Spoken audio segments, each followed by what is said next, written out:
Welcome back. Some of the most popular New Year's resolutions each and every year include losing weight, eating healthier, exercising more. I mean, you know the drill by now. Check. Right? Exactly. And while wanting to live a healthier lifestyle is good and it's a positive change, it's so important to remember not to let it become an obsession. We are here with Deb Michelle, a licensed clinical psychologist at Pathlight Mood and Anxiety Center, to learn about how not to let this get to kind of an obsession or a dangerous point. Yes. And I also am the National Clinical Director of our virtual program for Pathlight and for Eating Recovery Center, because we do treat eating disorders as well as mood and anxiety disorders.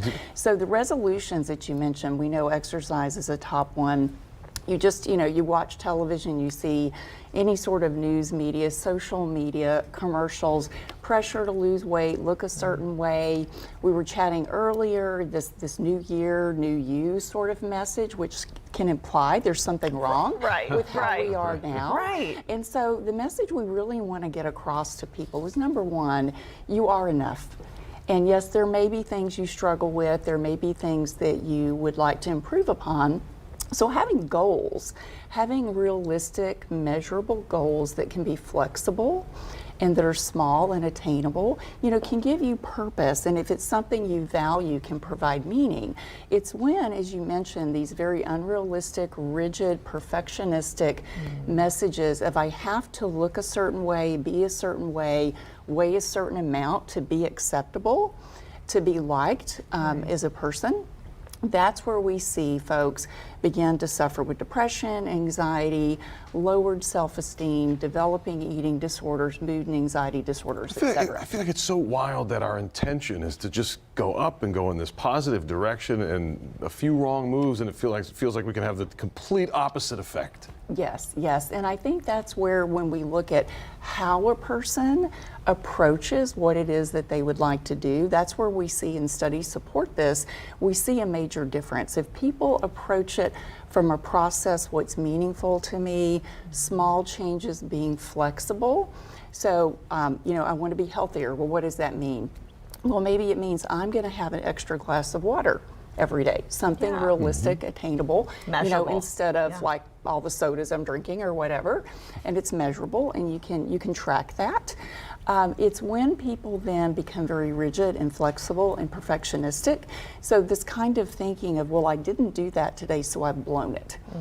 And I therefore feel badly about myself, and it often leads to sort of going back into habits that you're trying to really correct in some way. When we're talking about the dangers, and some of the big dangers, especially in the younger generations, eating disorders. Yes. And there are dangers in that perfection, that thought about being perfect, that can lead to that path. What are some of the signs that maybe parents and even individuals can look out for when they think, hey, maybe I have a little problem here? Right. Well, thank you for asking that. Let me say, number one, it's never too early to pay attention to this, because we see eating disorders, body image disturbances filtering into younger and younger children.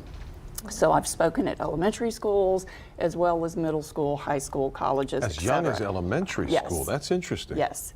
So it's very important for parents to keep lines of communication open, stay attuned.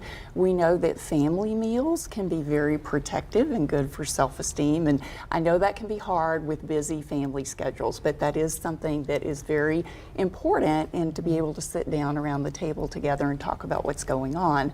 Certainly any changes in behavior, changes in food intake, becoming obsessed or preoccupied with exercise, with dieting, noticeable changes, not eating in front of other people, things like that parents may notice. Trust your parental intuition is what I would say. And we have less than a minute left, so I want to ask you, following up on that, so what do? We notice this behavior, and I feel like the first thing is going to be a standoffish, maybe teenager or whatever, who's like, well, I don't want to talk about it, or no, everything's fine, and we're trying to pry. How do we address that? I think being able to offer support, and again, keeping those lines of communication open, is very important.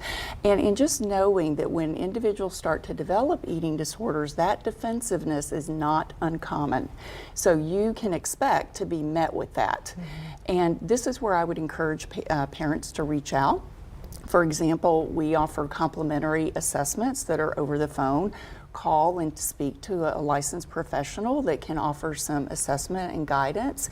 And it doesn't obligate you to enter into treatment, Right. but it can provide some guidance and recommendations to at least confirm what you're worried about or to assuage your concerns. There's a toll-free number, it looks like, to set that up too, as well as the website.